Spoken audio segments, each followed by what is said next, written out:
mentoring program. I was a first generation college student. I'm going to let Tracy introduce herself. And I am Tracy McDonald, Director of the Learning Resource Center and also lecturer in the Math and Stats Department. And I proudly was a first generation college student. And we have Danielle here who will be helping us keep track of the chat and then I think Tracy has a better monitor than I do to keep an eye on the chat. But if at any point you have any questions, please feel free to unmute yourself or put it in the chat and we will get to those questions.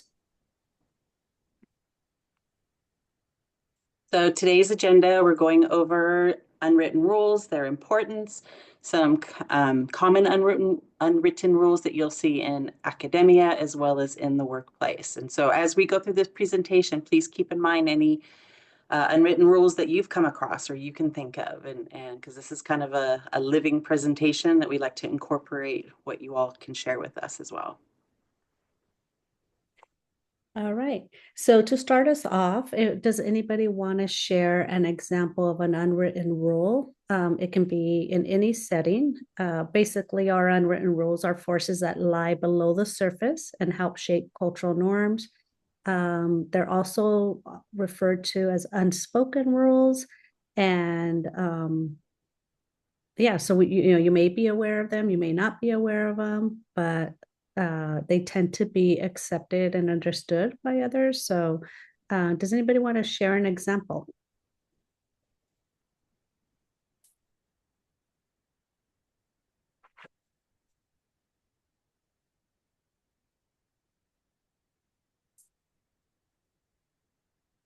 Do we have any examples? Yes, thank you.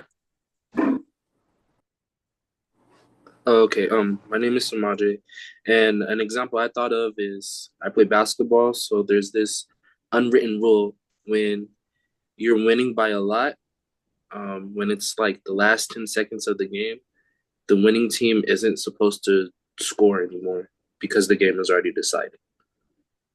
Thank you. Good one. Yeah, that's a great example. And like you said, it's not written anywhere, Yeah, Yes. it's not in the rule books or anything. but we all know it. Thank you for sharing that one. And we do have a hand up.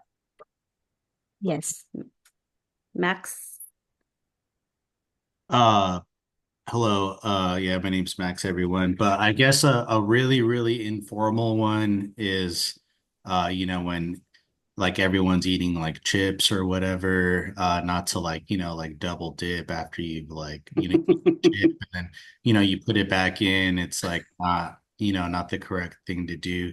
And another one, like when you like golf or whatever, if you like suck at golfing and you're taking a long time, and the other person behind you is really good, you're supposed to just like let them go ahead of you. And they don't, it's not written anywhere, but it's implied that you don't want to keep that person waiting behind you. Mm-hmm.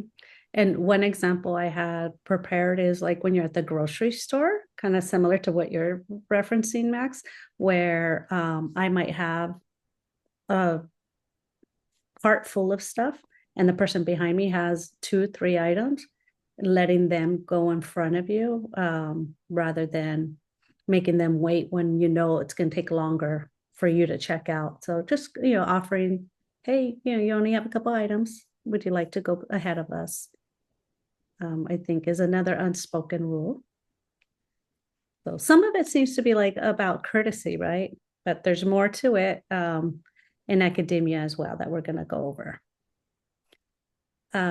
So it is important to be aware of unwritten rules because otherwise it can be a little frustrating when everyone seems to know what's going on and you don't.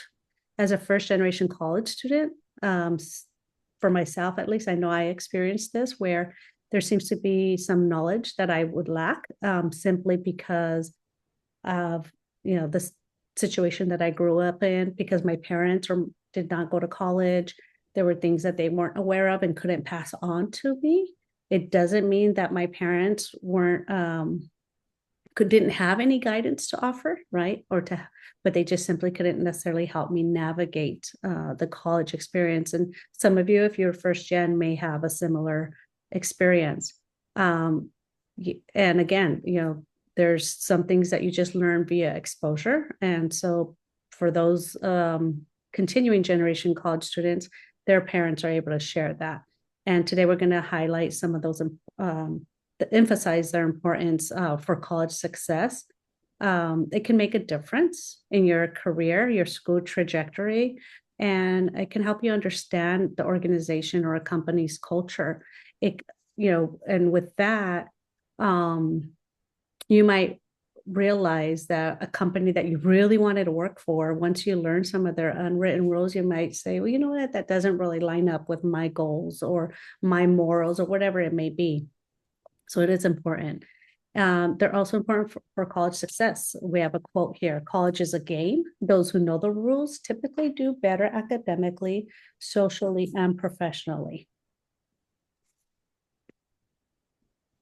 So on that note, knowing all of the rules, both written and unwritten, can make a difference in succeeding academically, professionally, and personally, as Lara was talking about. And at the very least, it can help you avoid some of those mistakes that most of us have made, and as well as just making your path much easier. So we have several in the academic world here. So office hours. So a lot of students, I hear, I've been teaching here for over 30 years, that they're intimidated to go to their professor's office hours. And I always, the very first day of every class I teach is I let them know that we're here to serve you. Everybody, in fact, who works on your campus is here to serve you. We would not be here if it were not for students seeking those degrees. So always be mindful of that. Know that that is time for you to either get clarification, to whatever it is. We'll provide advising. We'll go over what maybe they missed in class or something coming up, or again, providing that clarification. Tutoring. So tutoring is not a sign of weakness. Sometimes it has that misnomer, and it's kind of like that Band-Aid model. You only go when you're in trouble, and that's not what tutoring is. And I say that very emphatically and passionately because of my role in the Learning Resource Center. Tutoring is here to supplement whatever it is that you're doing on your own to get through that class. And in fact, we often see, straight A students wanting to keep that A, as well as, B students wanting to turn that B into an A. So it's a positive thing. And hopefully, we definitely strive to turn that around, that negative connotation. Study groups. Study groups are so important. In fact, you find that you learn faster when you explain a concept to somebody else. So if you've got a good group of students and they each have their own strengths within a class or over a specific concept, then you can help each other out and you're all stronger for it. So it's a beautiful, beautiful thing. Files. So file storage in the sense of keeping everything. So again, I'll have some of my own students, my own children that did not retain everything that they received back from their instructor. So it's possible that, you have the impression that you have a different grade than what your instructor gave you. So it's really important to hold on to everything. So don't just, throw it away. And many people don't know that you have a full semester to dispute a grade. So again, if you think that you received the wrong grade, so by having all of that documentation with you, it can only help you. As well as if you want to advance your degree and go back, it's nice to have that historical data for yourself. Help. Asking for help is actually a sign of strength. It is not a sign of weakness. We have IT help. So if you're ever lost, and that's primarily me, so I'm very lucky that I'm close to where an IT station is, often go and seek out that help. So help with anything. And as I'm hoping that you're learning, is there's so many resources on campus that are here specifically to help you. Next slide. Code switching. So code switching, you are already doing it. It's about changing your language depending on who your audience is. So when you're speaking with a friend, it's going to be different than when you're speaking with a sibling, with a love, or with your teacher or your boss. So knowing when to switch your language, very, very important. Just like, and it applies to dress. So if you're going to a funeral, you're not going to wear your tank top and shorts, I hope. When you're going for a job interview, you also want to show that you're taking this job seriously. I assume that you will be if you want that job. So you're going to dress more professionally. And even in the classroom, you want to make sure that you're still taken seriously, that you're there to learn. Your class schedule. This is a huge mistake that I made. I had no idea. You know, I had just come from 12 years of school where these were my classes. I had a little bit of power in choosing them, but not a whole lot. And so when I came in, you know, to my orientation and did my scheduling, you know, I didn't pay attention. I was just happy. Oh my gosh, I'm only scheduling 3 classes. We were quarter system then. But they were all over the place. I was coming to campus 5 days a week with like a 6-hour break, 3 days of the week. So I didn't know. Nobody told me. It's like, hey, you know, if you grouped all your courses together on, you know, just 2 or 3 days, you'll actually have time in your life to work, have fun, enjoy your college days. Attendance. So no one's going to call your home and say, hey, by the way, so and so did not come to class. Attendance is so important. College is really expensive, so get every dime out of it you possibly can. So attend class and never ever ask your instructor, did I miss anything important? Because it's like nails on the chalkboard literally for us, because you know, every day, every second we pour into our classes, it's important. But you can miss something. A lot of things are spoken and not necessarily posted on the syllabus or in your Canvas site. So being there makes the difference. And then etiquette. Always please use the proper etiquette when you're communicating, whether verbally, in emails. You want to make a good impression. And I think with ChatGPT, a lot of our emails have gotten a lot better, which is very good. But again, being polite, watching your tone, you know, I think we all have friends, probably social media, do the cap locks thing. It's pretty aggressive. You don't want to see that in an email. But then also an unwritten rule. It is actually a written rule, but it's not communicated, I don't think, a lot. But you're not allowed to post anything that your instructor posts, any personal communication. And I think it probably does expand beyond that, but I know for sure within that realm. So you don't want to put yourself into a situation where you could potentially get into trouble. And then written rules. There's a lot of written rules. One of the, I think, things I wish I could get more students on board with is really paying attention to your syllabus. That is such an important document to have. It's like the first day can't happen without it. In that syllabus, everything is there. So, you know, obviously the contact information, the resources that you're going to need for the course, the expectations, the deadlines, all of it is very, very important. And you want to make sure that you're always on it, as well as how your Canvas course is structured. You want to check it every single day. You want to check your email every single day.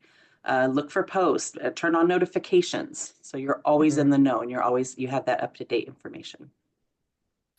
And Tracy, with etiquette, I would also touch on like cell phone etiquette. I'm not going to tell you what is appropriate cell phone etiquette, but consider like where you're at, your space, and when is it appropriate to have your cell phone out? When is it more appropriate to silence it and put it away?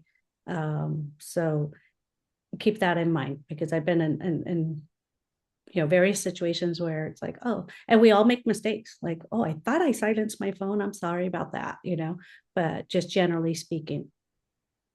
And if you're expecting an important phone call, you know, let your instructor know. Let your boss know, like, I need to have this out because it's something very important. And then we all totally, completely understand. So we know that you're not just, you know, checking out. We know that you're awaiting something important. So it's okay. You just need to communicate. Yeah, and sorry, this dog doesn't have good etiquette. He insisted on sitting on my lap during this presentation. Laura, we do Yes. have one question, which is Juan Soto asked, would you say code switching is a good habit or a bad habit to get into? I think it could be a good habit. It's my first inclination. There's language I use at home that isn't bad language, but maybe isn't appropriate to use in certain situations. Once I get to know somebody a little more, they might hear a little more of my Spanglish come out, for instance. Similarly, when you're in the academic environment, you may choose to be more careful with your language and how you speak to somebody and who you're speaking to, right? So I think we all know the golden rule, but it's actually the platinum rule. Treat people how they want to be how they want to be treated. So like knowing Laura for as long as I've known her, she's not particularly a great fan of colorful language. So I always definitely try and code switch when it's just the two of us, just out of respect.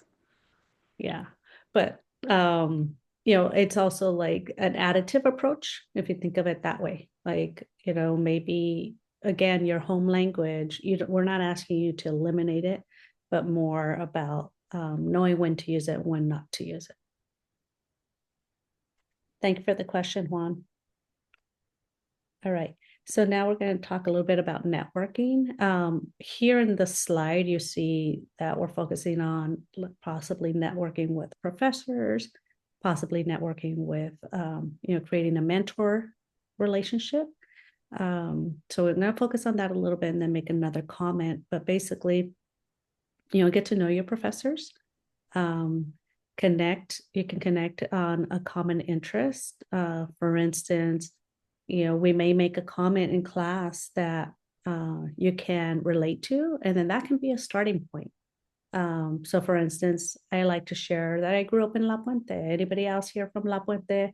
And maybe that's, I grew up in El Monte. The next person, one of my students might mention, like, and that's a neighboring city. Oh, did you ever eat at this place or whatever it may be? You want to connect with Tracy, talk about Italy, talk about wine, and you got a good starting point, right?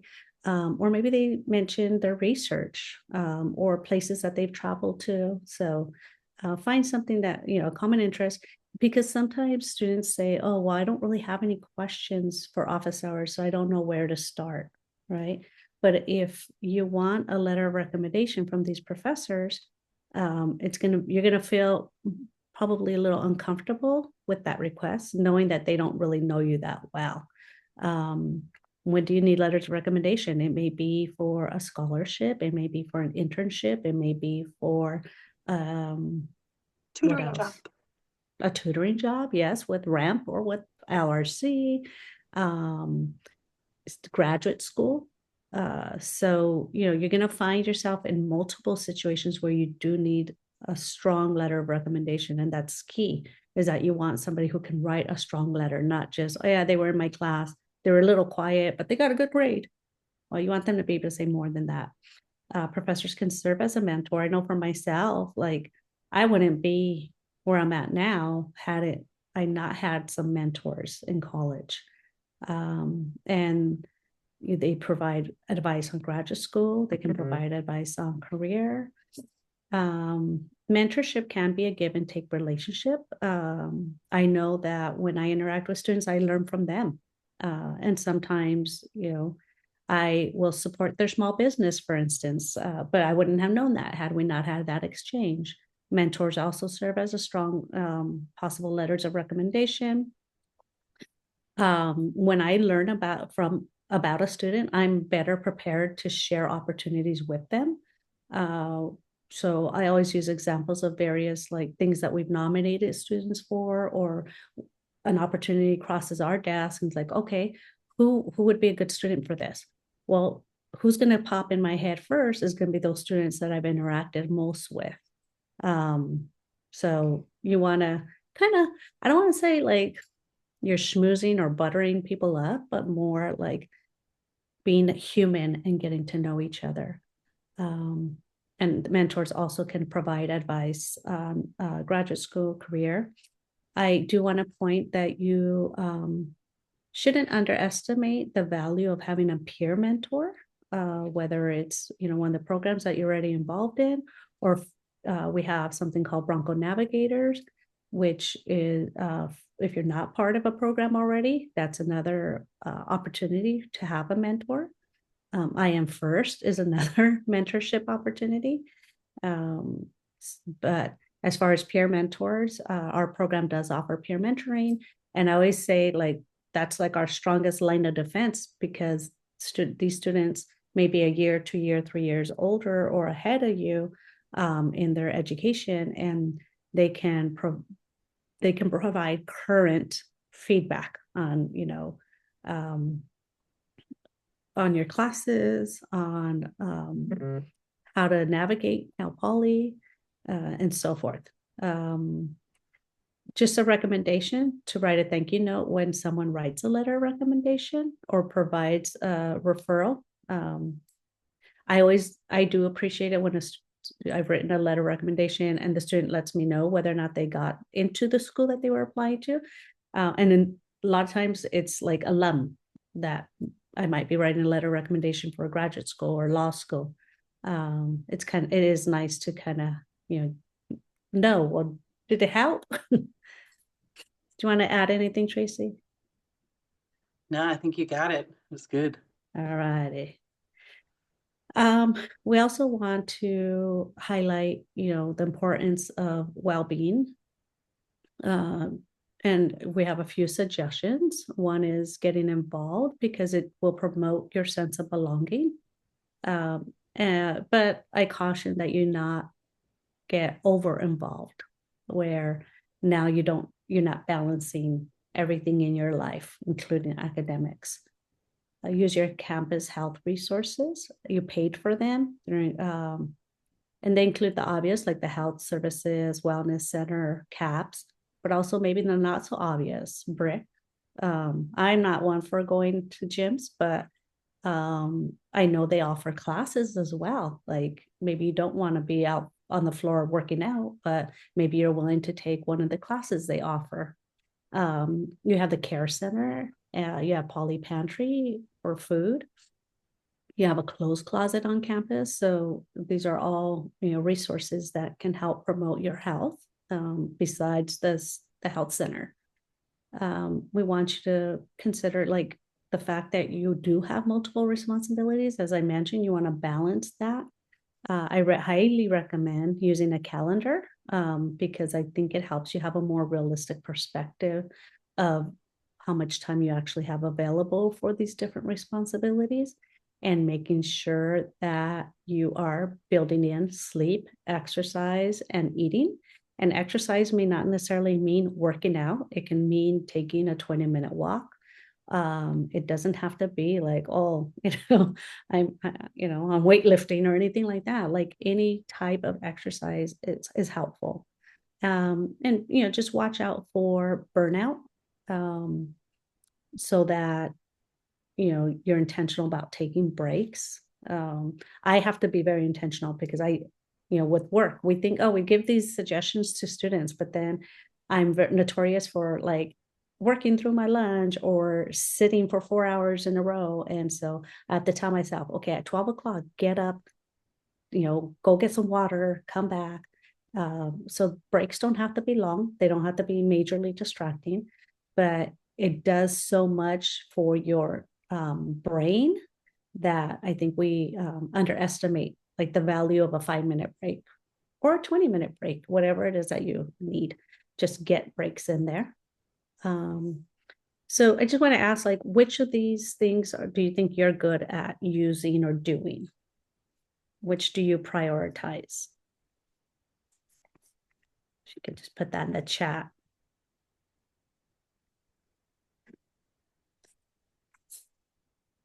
Do we have anything in the chat?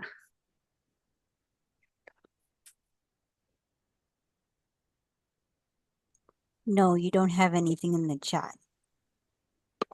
Right. So I think in terms of well-being, hello, my name is Miguel Hernandez. Hi, Miguel. Hello, Laura. I think in terms of well-being, learning to balance the various responsibilities has been it's been one of the more difficult things to do for me, but also one of the more important things because whenever I have a crazy schedule that I didn't particularly prepare for, I'm a lot more stressed and it affects my well-being. So I really have been working, and it's one of my goals coming into Cal Poly, which is, to balance these responsibilities and learn how to plan for them a little bit better. And it it really just takes being present and yeah. So that's one of the ones that I'm really working on.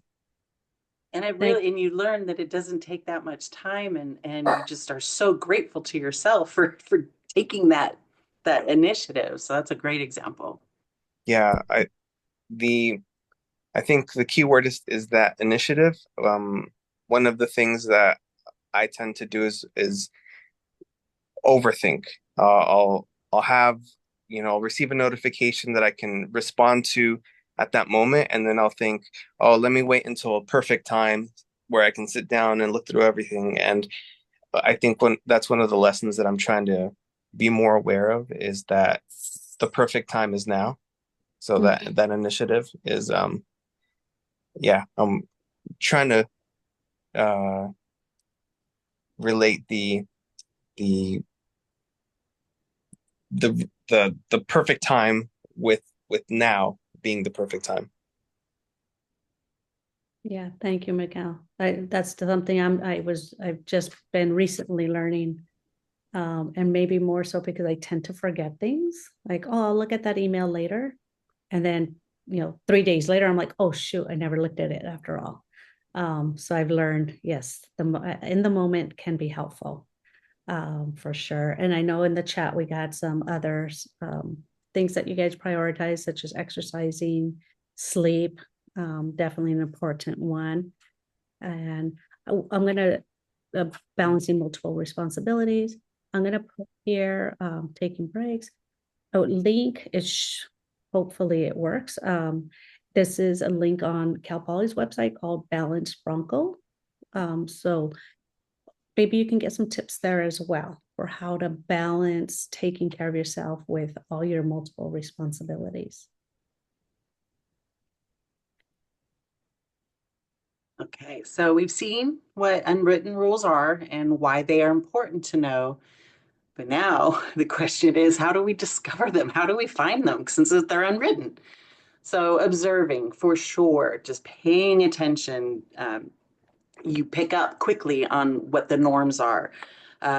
You can pick up on how an instructor runs your class based on how people speak to them. In fact, I had taught a 3-quarter sequence, and so I had primarily the same group of students for all 3 courses. And then by the third class came that first day, we were having great conversations. And so I had some new people sitting in the class and they just looked around and one person just yelled out, "What's going on? Like, how do you all know each other already?" So, the new people, they got to know. It's like, okay, Tracy's cool to talk with. It's not as this formal. I am a little bit more laid back, but so it's just funny. You kind of pick up on that kind of stuff. But paying attention where people are going to study. So even if you're feeling a little apprehensive, a little shy, if they're all going to a common area, the library, sitting out on the grass, you can just go and show, and then slowly put yourself join it. Um, and then always respecting differences. I know today's a hard day for a lot of us, but there's value in all of us. Utilizing those resources, please, please. There's so many support campuses on campus, support programs on campus. Say that again. Peer mentoring, Laura already mentioned. Professional mentoring, again, our goals are for you are all to succeed once you graduate here, as well as on-campus jobs. What a great an opportunity. You get to know other students at different levels, different majors. You're getting to know professional staff and all of their background and the wealth of gifts that they have and talents that they have to share with you. So it's utilize. And then socializing, doing anything that you can to build that sense of belonging, joining clubs. I myself was part of Rose Float when I joined, and so I got to know again several class members, and I got advice from them. I learned. In fact, they laughed at me my first quarter when I shared what my schedule was. It's like, what are you thinking? I'm like, yeah, I'm figuring that out because I did not have reliable transportation, so it was really difficult. Um, but you're definitely not alone in this, and so utilizing all of your sources, and it takes a village, and and ultimately you're going to get your goal of graduating. So um, some unwritten rules in the workplace. Okay, so I in my position here, I get to hire a lot of students. We actually are one of the largest student employers, and make sure that when you're going for a job that you are communicating to them that you actually want to be a part of that organization. So the only way to do that really is to research and to understand what this company is about. What is it? What do they make? What do they provide? I have sat in on interviews with students that we ask you, so why did you choose the Learning Resource Center? And what can you tell us about it? And it's astounding how many students will say, I don't really know anything about it. It was just there was a job. So it's like, oh, okay. So that it kind of lets us know that, you don't have that passion that we're looking for about helping your fellow students. Dress professionally, even though, especially I'm talking about on campus jobs where, it's okay to wear t-shirts and shorts, but still at the interview show that you care about this and that you value it and you see it is of something of value, and that going that extra mile, though it's not a requirement, it's definitely appreciated. Bring copies of your resume to your interview. This was my mistake after graduating from Cal Poly. uh, I went to my first, big person job interview, and I didn't have a copy of my resume. In my mind, I'm STEM. I sent it. So if I sent it, you therefore have it. So there's no need for me to have a copy of it. But, not knowing that it gets to one office, HR, then I had a panel of 3 or 4 people. You shouldn't assume that everybody's going to have a copy of everything. So whatever you've provided, it's a good idea to keep a copy of that with you. Have questions prepared. I can't, the questions I'm going to share with you are just so powerful and just so appreciative. And again, it just shows that you took that extra step and you've put a lot of thought into it, that you're actually seeing yourself potentially being a part of that team. So some of the questions that I've received, what does the ideal candidate look like? So then it's an opportunity for that person to hear what it is. And so you can already figure out, am I going to be a good fit? What they're looking for, I have those qualities. What do you like about, uh, again, this is the interviewee, what they like about their job and their position, as well as the organization that they're. So again, it's just showing that you're trying to see if we're all a good fit. And then what's the environment like? I really like that question as well. So then, you have an opportunity to learn, hey, we have casual Fridays, we go out to lunches on these days, or, it's very quiet. You want to know whether you don't want to waste your time, you don't want to waste their time. And send a thank you note or an email after the interview. So again, not required thing, but it does kind of help elevate you a little bit. And it's very much appreciated. So,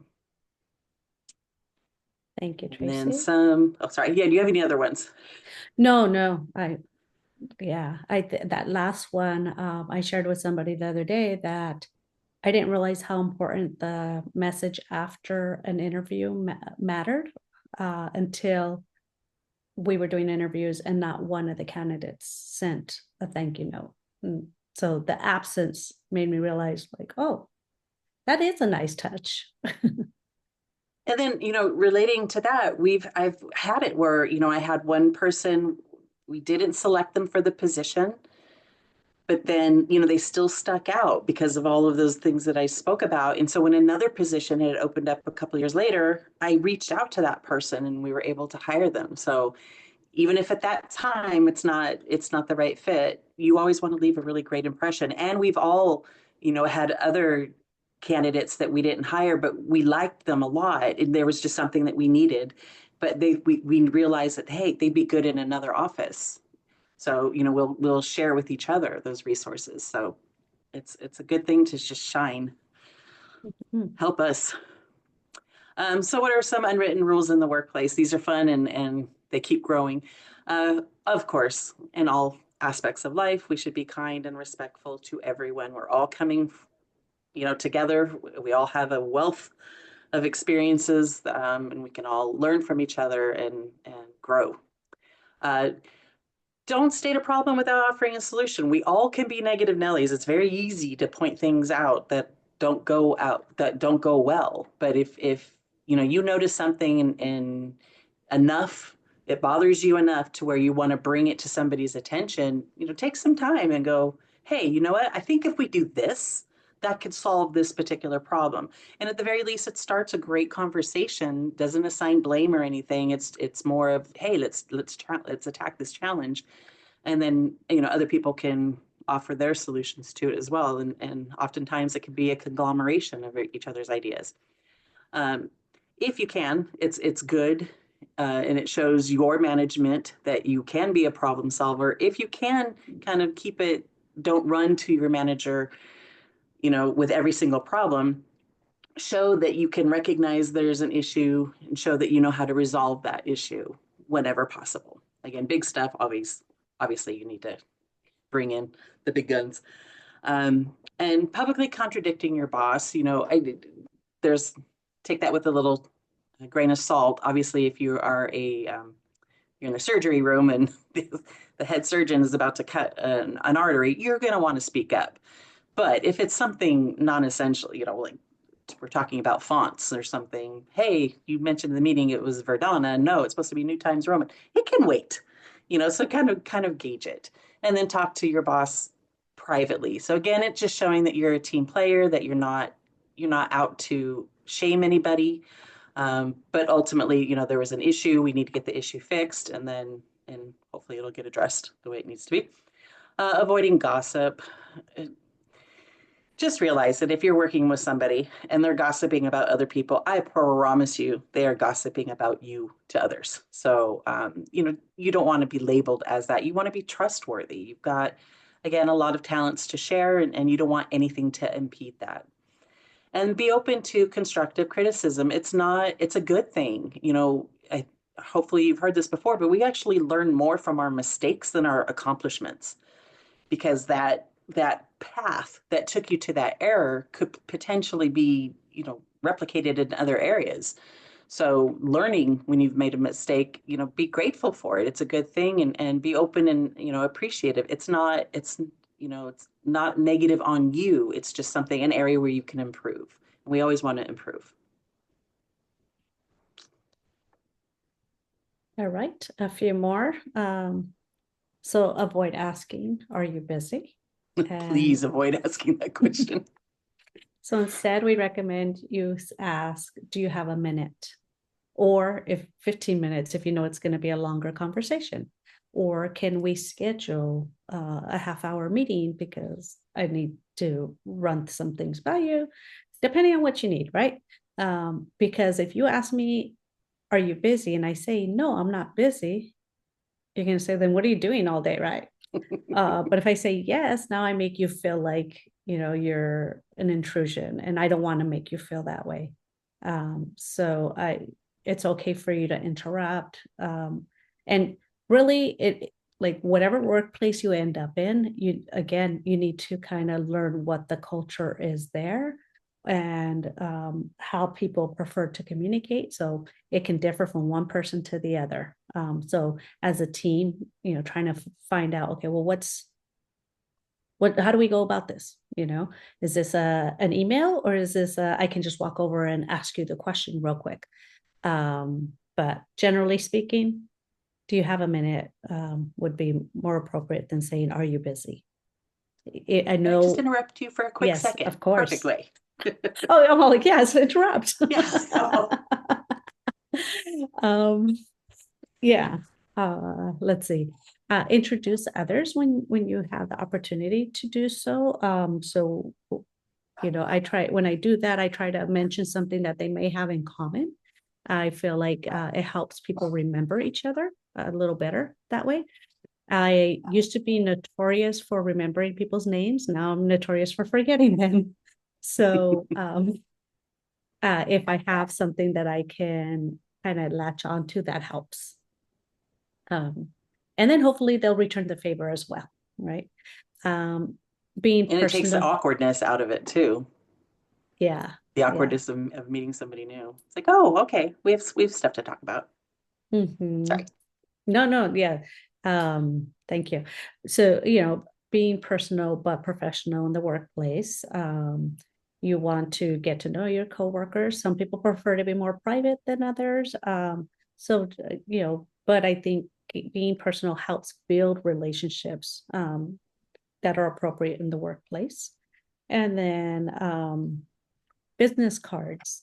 They may seem a little obsolete, but I was just asked for one on to yesterday or Monday. I was at an event and I was asked for a business card, and I'm like, no, I don't have any on me. And that's just because it was an event on campus, so I don't tend to carry them on me on campus. But yeah, so they serve as an opportunity to connect, to market yourself. If you take them to conferences, they help ensure that you're getting that the person's getting accurate information about yourself. So with the person I was interacting with on Monday, I made sure to just put a note in my phone and got their title. And it's actually somebody I've met in the past, but now they're in a different role. And but if either one of us had business cards, it would have been, a sure way of exchanging information. If you are not given or provided with business cards in the workplace and you decide you want to print your own, like my husband did that, find out if there's a template that you have to follow, because even though they're not paying for them or providing the business cards, the organization might require a template that you include. So just check before you do that. And then I think the next workplace rule of cleaning up after yourself seems very obvious. But because I have the microwave in my office, when somebody uses the microwave, I'll usually tell them, oh, keep it open so it can air out. They're not going to know that unless I say it. So, but it is important to, wherever you're at, pick up after yourself, please. And don't do fish, and popcorn can also be a trigger for some people. So Yeah, no, I have stinky food, people not who are good. like, oh, I'm so sorry. I'm like, it's okay. It's okay. Like, but yeah, I don't like seafood. So the best time to use my microwave is when I'm not there. If you're going to do something fishy. All right. So how are we going to uncover the unwritten rules in the workplace? A lot of it has to do with observing, as Tracy mentioned before, but I think even more so in the workplace, observing the who, what, and how. And ultimately, if you're not sure, ask. So who's doing the talking in the meetings? Who gets the special projects? Who's getting promoted? Who has the power and influence? How does the structure work here? Are are conversations free flowing, or is it like one person talks and everybody listens? Difference of opinions, are those valued? What are people wearing? Like, that's going to give you a sense of how you should be dressing. How does the boss imply expectations? How do people socialize? How are ideas presented and viewed? Let's see, paying attention to contradictions. Sometimes they can be confusing and frustrating if you don't pay close attention. But, again, just ask if you're not sure. So a contradiction can be, I've heard where like what we refer to as casual Friday may be different somewhere else. Like maybe they don't really, like for me, casual Friday is you wear jeans to work. Other workplaces, it may not mean that. So, so finding out, like making sure you have a clear understanding. And the last thing I want to mention is like not letting other people's work ethic or standards bring yours down. I'll use an example of, I think my kid was like, "Oh, it's okay if I'm a little late because everybody else is always I'm always the first one there anyways." Like, well, then you want to keep being the first one there, right? Um, so it's easy to fall into that trap of like everybody else around me is only putting in the minimal effort, so I'm just going to do the minimum. But again, as Tracy mentioned, like you want to shine, you want to stand out. And I think, it's important to show what your true work ethic is and careful not to fall into that trap. And you never know what's happening behind the scene. So it may look like it's okay that, you don't think that anything is happening, that the person is constantly late and yet you're on time. But, it's not getting unnoticed. It's just may not be brought to your attention. Yeah. I think, a lot of unwritten rules, what it boils down to is networking, is asking questions, whether we're talking about academics or in the workplace, is making connections because you can always learn from other people and learn about other opportunities and learn kind of like,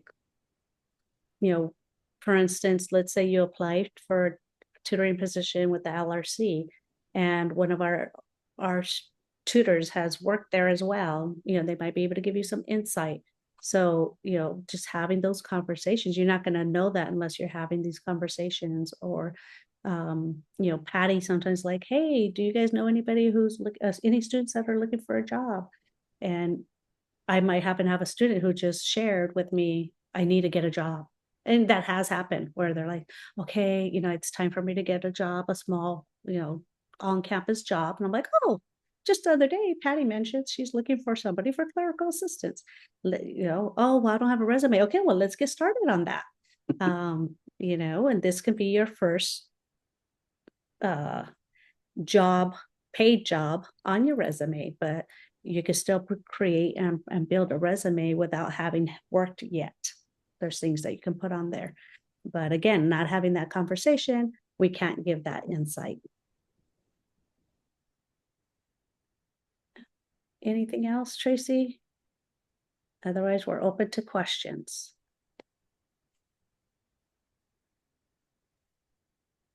And again, any other rules that you've thought of that we didn't cover, please share them.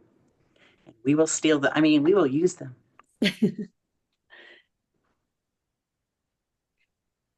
Yeah, I use the example too, like you never know who's watching. So there have been times where like you think, oh, it's just a student position. Like it doesn't matter how I dress or how I behave. It's like, you don't know how many times Tracy has hired from within, for instance, where it's like, oh, this student has left an impression and now they're about to graduate and we have a professional position to open. And so, those student positions can lead to other things, even if it's not on campus. Two of my program coordinators were former students. Mm-hmm. That's right. We don't have any questions in the chat right now, but if you guys want to ask a question, just feel free to unmute yourself and ask your question. And our email is on there for Tracy and I. So if you do have any questions in the future, feel free to reach out to us. I'm going to stop sharing just so I can have a better view of what's going on. But, the LRC ramp, also a plug for I Am First, or First Generation College Student Week. Today at 5:00, Brew Works for first gen students. There'll be pizza and anything that you purchase. You mentioned I Am First will go towards a scholarship for first generation college students. Tomorrow we also have a guest speaker or guest speakers and book signing, and they'll be talking about graduate school. I believe the speakers are from UC Santa Barbara. Friday afternoon, tailgate at the volleyball game. Tomorrow evening, Dia de los Muertos with Seche in collaboration with I Am First. So if you haven't found all these other events, just go on my bar or to the I Am First website. That's a little commercial break, just in case anybody else had questions. And thank you for spending part of your afternoon with us. We appreciate it.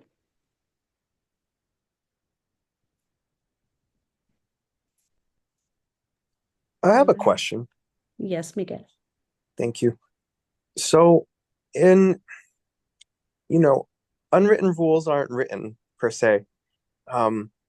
So, and I don't know if the unwritten rules you guys mentioned are exhaustive, but if I was interested in kind of, especially from the perspective of a student trying to, improve how their workflow, and kind of, be more efficient as a student, are there any resources in terms of unwritten rules, that could help?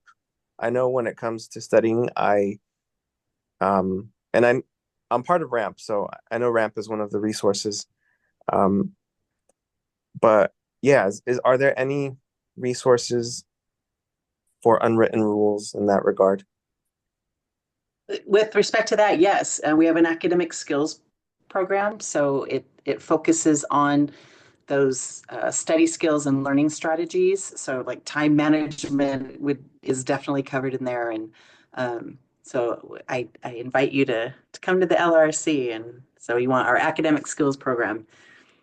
You can create your own academic success plan, but within there you'll see the plentiful areas in studying and learning that can help you. You said that was at the LRC? Yeah, we're right next door to ramp. Okay. I don't know you guys did that. Thank you. You're very welcome. Yeah, I think sometimes some things just happen by chance as well, where if you just give yourself the opportunity to step into different spaces, um, it just inevitably one of those spaces or interactions will snowball to something else that will be helpful. So for instance, if you're a transfer student and you're not already involved with poly transfer, there's a poly transfer lounge. So interacting with other transfer students sometimes can help alleviate some of the stress that you might be experiencing. Just as an example, or maybe, a student is part of another program that, because there's so much at Cal Poly, it's impossible to inform you about everything. But that can be helpful with learning about other opportunities on campus. McNair Scholars is currently recruiting, I believe, for their next cohort. And so if you're interested in going on to graduate school and you want some support in doing undergraduate research, that could be a good program for you if you're first gen low income or underrepresented in your field. And like I said, the list will just go on and on and on. But every opportunity would just kind of help build you and prepare you for whatever your next stage may be, or help you, reach goals. Thank you. Of course. And Danielle has been putting a link in the chat to a brief survey. So using Miguel's mantra of do it now, click on that link and give us some quick feedback. We really do appreciate it.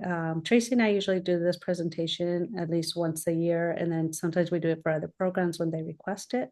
And so that feedback can help us improve or possibly include some unwritten rules that we hadn't considered.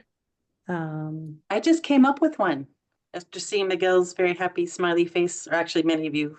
Yes. So if you're taking an online course, have your picture up, and you do Zoom thing, just put in a picture, and I can just tell you years of teaching to Black rectangles. It was very depressing for me. So just being a face that goes with the name, and because I love running into my students. So it just, I know it's usually not a requirement, but I do ask students to do that. Mm-hmm. That definitely is a good recommendation. And sometimes it happened where I was like, especially when we're coming out of the pandemic and a student came into the office, I'm like, you're so and so. They're like, how do you know? I'm like, because I saw your picture on Zoom. So it does help to make that connection. And I know sometimes like Zoom just does whatever it wants. Like I'll have a picture and then one day it's gone. I'm like, ¿por qué? You know? Yeah. All righty. Again, if you do have any questions that we, or about anything that we didn't or did cover here, please feel free to reach out to Tracy and I. Want to make sure that we do end on time, but I will stay on here for an extra 5-10 minutes. If anybody wants to stay behind, you're welcome to do that as well. Otherwise, have a wonderful rest of your afternoon. Take care of yourself, rest, eat, sleep, and have a good day. Good luck with your classes. Yes, and thank you again for coming.